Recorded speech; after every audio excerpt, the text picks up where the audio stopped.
I took a couple of pictures to the framer this last week.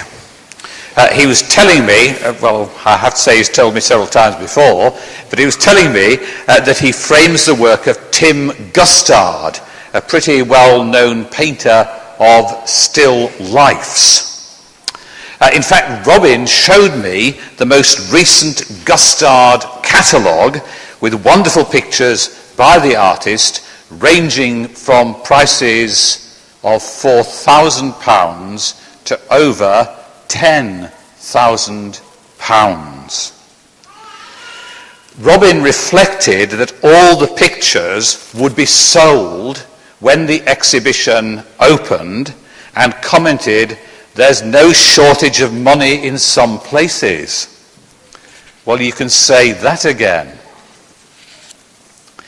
But for most people, they have had to make do with less than they were accustomed to, not least if their income depended to a certain extent on yields from investments. We have been living through and continue to live through times of austerity. The fall in investment income, increase in university fees, cuts in benefits, cuts in services, the rise of the food bank, which I think is one of the most disturbing realities of our society today, the rise of the food bank and of the payday lender. David Miliband clearly thinks that he's plugging into a widespread feeling when he talks repeatedly of the cost of living crisis. I assure you this is not a party political broadcast on behalf of the Labour Party. In sharp contrast to an experience of austerity, Jesus speaks of abundance of life. I came that they may have life and have it abundantly. That is, if you like, his mission statement. I came that they may have life and have it abundantly. What might he mean? What this is about is clearly not an abundance of things, an abundance of stuff. But we wouldn't be here, would we, if we'd been persuaded that life consisted in possessions and abundant life consisted in abundant possessions. Would we? We'd be out shopping, online shopping, car boot shopping. So what might Jesus mean by an abundance of life? The two readings dovetail to suggest the shape of abundant life, and that is shared life.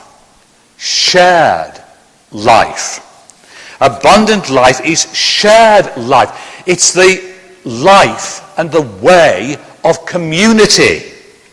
Jesus came that they may have life and that they may have it abundantly. They is God's people gathered together. Here's another contrast then with the philosophical norms of our culture, which are predominantly individualistic. Not only does the abundance of life not consist in the abundance of things to own, it isn't about individual fulfillment or satisfaction or achievement, which is so often a matter of choice and a matter of competition. Abundant life as offered by Jesus is something experienced together, in togetherness. It is about us. It's about the common good. The reading from the Acts gave an indication of the habits and practices that make for abundant living, and gave a flavour of the values or the virtues, if you like, that underpin abundant living. The practices and habits are those that bring us together with a common purpose. So there's stuff about learning together being on that journey of discovery together. There's stuff about participating in the common life, having a part, playing a part, doing one's bit, receiving the role that God has given to us. And there's the breaking of bread and the prayers. Sam Wells has a wonderful saying that sums all this up. He says, God has given us all that we need. I think it's just absolutely wonderful. God has given us all that we need. God has given us all that we need, not least in terms of those habits and practices that enhance and enable and enrich good living. The readings also, as I say, gave us a flavour of the virtues or the attitudes which characterize living in abundance, living out of abundance.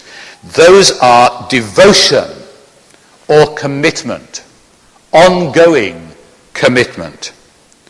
Clearly, living with and for others requires a certain discipline and dedication.